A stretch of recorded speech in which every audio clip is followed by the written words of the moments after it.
got to figure he's going to see one of the two top guys from the Penguins at some point. It's the education that the young man is getting and how interested you are to see how he comes through these games against those opponents. Yeah, when you elevate your game as he has, and he's in the spot in our lineup that he is, there's more responsibility. It's a little fast-tracked here, but he has handled some things, as I said a few weeks ago, that we were worried about, but he's gobbled it up, and he's not afraid. He's not afraid of any type of situation, and that's part of his personality. So he'll have his hands full tonight. Yeah. It's still first half of the season. How do you weigh his development versus tonight's game? In other words, if he struggles a little bit, do you let him go as an educational thing? Yeah, it is.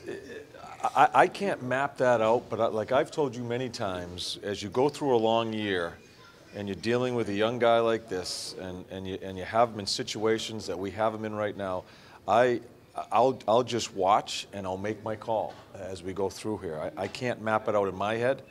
You certainly, if there's one tough night, you don't take it away from him. Absolutely not.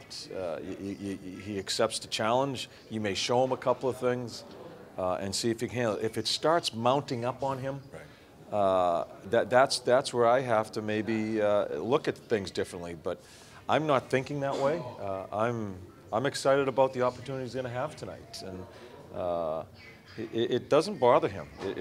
He just plays, and as I've always said, sometimes innocence is a pretty good thing. You talk all about this experience and this and that. Innocence is a nice thing, and I think it allows you to have some swagger. How similar is Nudavara's situation in terms of the way you will handle him, especially in a game like tonight? Nudie he's in our top pair, and it's his turn. I thought he played really well last night. I loved his poise with the puck. Didn't get rattled, made some good plays up the middle of the ice. I think we need to have a little bit of moxie tonight to come out the middle and not be afraid to make a mistake. I thought he stood in there really well. The only time I thought he struggled, and he hasn't been on it, was on the power play as far as our breakout on just a short time he was out there. But as far as 5-on-5 play, I thought he played really well. He said he felt better the more minutes he had. Did you sense that as well? Yeah, he played 20 minutes, and he's not used to doing that. I look at him and Corpy, and I think they're good buddies. I don't think a lot bothers him, and he just plays. Did he have a couple of shaky shifts? Yeah, but he goes out and plays the next shift and gets it done. So this is an education for, our back end got younger. When we lose Z, it got younger, and bringing in Carly, and guys are in different spots. But this is part of improving as a team in the big picture when you have these type of injuries we have right now in our back end. What kind of questions were answered for you last night about your team? Well, I think we, like I presented to him before the game, it's a game of tonight is we need to address some of it was a problem-solving game for me. You can't solve all your problems, but the biggest one for me was just the odd man rushes that we were giving up, not just in the last game against Boston, but in the last 3 or 4 games. I think we gave up 2 last night against a pretty talented team. I thought we were above the puck. I thought we were in good position there, and it helped us on our breakouts. You're above the puck. You're arriving in the end zone quicker to support a puck and have some bodies in there to get out quick. So I thought we solved that problem for a game, but we need to stay with that. We're going to have a team here that's going to be flying the zone, some very talented players, and we got to make sure we watch ourselves as far as odd man rushes tonight, because they feast on them. And so, yeah, there's a couple of things we talked about, but that's the biggest one that I was looking at. This team, for a long time, was having one line really be effective.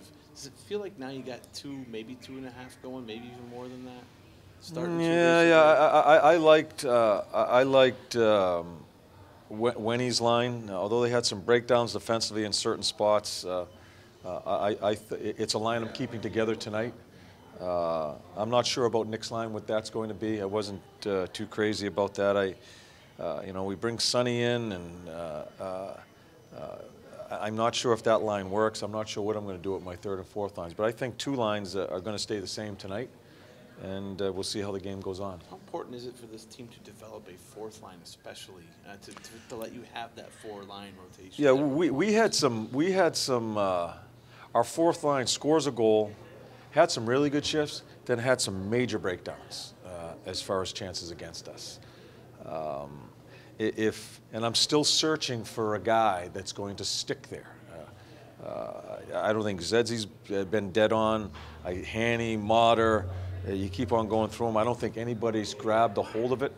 I have Calvi there. I think stabilize it a little bit, but I may use Calvi in another situation to help another line tonight. So, do I think I have a fourth line right now? No, I don't.